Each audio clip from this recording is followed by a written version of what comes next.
Press conference घेऊन 5 दिवस अगोदर यांचे विचार बरोबर आहे, उद्धव साहेब काँग्रेस राष्ट्रवादी बरोबर गेले ते चूक आहे आणि म्हणून त्यांनी केलेला उठाव, या उठावाचं समर्थन करत मी त्यांच्याबरोबर आहे, माझी जनता त्यांच्याबरोबर असं 5 दिवस अगोदर प्रेस घेऊन मी सांगितलं.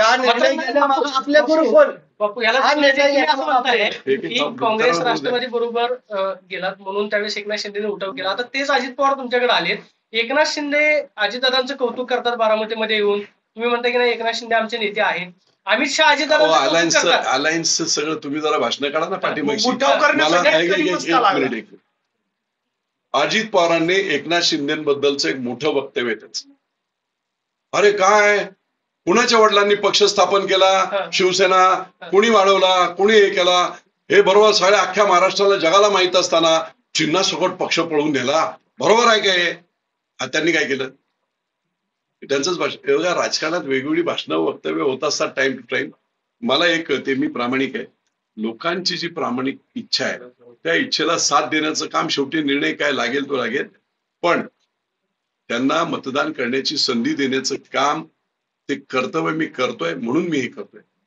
बारामती लोकसभा मतदारसंघातल्या तुम्ही खरं तर पुणे जिल्ह्याचा विचार केला, त्यात बारामती लोकसभा मतदारसंघाचा विचार केला तर तुमच्यासारख्या लोकांचा अनेकांशी अजित पवारांशी संघर्ष झालाय किंवा शरद पवारांशी संघर्ष झालाय. ही नाराजी जी खतखत आहे, भाजपमध्ये देखील लोक बोलत नाहीयेत, ते पदाधिकारी ते तुमच्याशी त्यांच्या मतांच्या आधारावरच तुम्ही हे बोलताय का? त्याचं कारण असं की लोक जाऊन मतदानात करतील. 50 वर्ष ज्यांच्याशी आम्ही संघर्ष केला त्यांना तुम्ही मत द्या म्हणून सांगायला गेलं तर भाजपचे कार्यकर्ते सुद्धा तेवढेच नाराज. आणि ह्या पुणे जिल्ह्यामध्ये, पुणे जिल्हा म्हणजे काय मक्तेदारी आहे का पवारांची? मला सांगा ना, एक तरी नेता मोठा होऊ दिला का?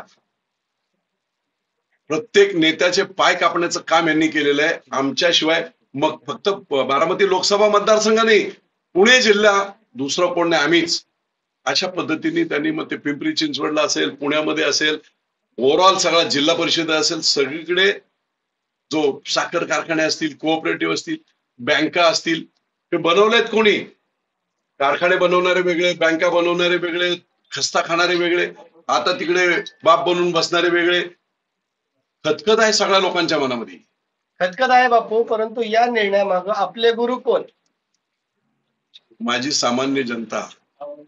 बारामती लोकसभा मतदारसंघाचा नरेंद्र मोदींकडे मी बघून हे काम करतो. बारामती लोकसभा मतदारसंघाचा विचार केला तर प्रामुख्यानं 3 उमेदवारांच्यात लढाई होती. एक तर तुम्ही आहात, दुसरीकडे सुनेत्रा पवार आहेत आणि तिसरीकडे सुप्रिया सुळे आहेत. याचा नंबर लावायचा झाला तर पहिल्या क्रमांकावर कोण राहील, दुसऱ्यावर कोण राहील, तिसऱ्यावर काय राहील? पहिल्या क्रमांकावर विजय शिवतारे, दुसऱ्या क्रमांकावर सुप्रियाताई, तिसऱ्या क्रमांकावर सुनेत्राताई. अजित पवारांना तुम्ही या मतदानाच्या रिस्क मध्ये घेतच नाही. कोण कसे देतील मतदान?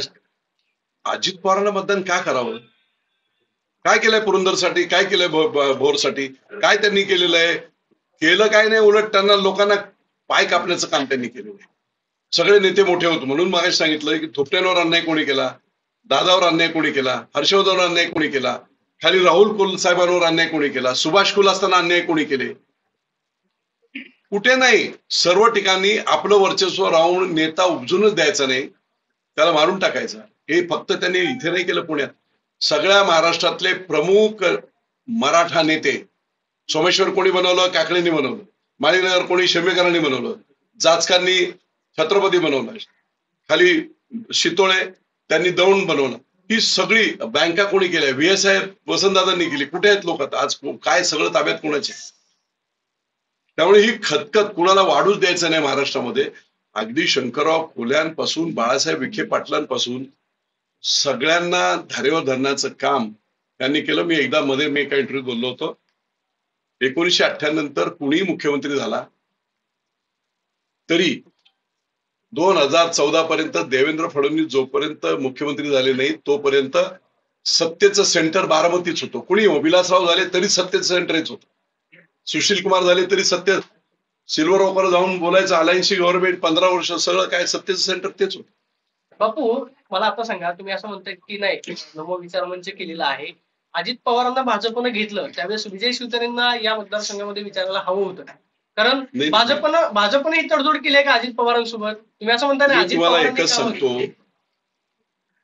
की त्या काळामध्ये भाजपच्या उमेदवारांनी किंवा भाजपच्या नेत्यांनी बोललं नाही ना, एवढा अग्रेसिव्ह भाषण आणि प्रचार विजय शिवतारेंनी केला 2019 आणि 14. नाही आत्ताच म्हणजे बापू तुम्ही लढला त्यांच्या विरोधात प्रचार केला हे सगळं ठीक आहे. भाजपनं अजित पवारांना का घेतलं?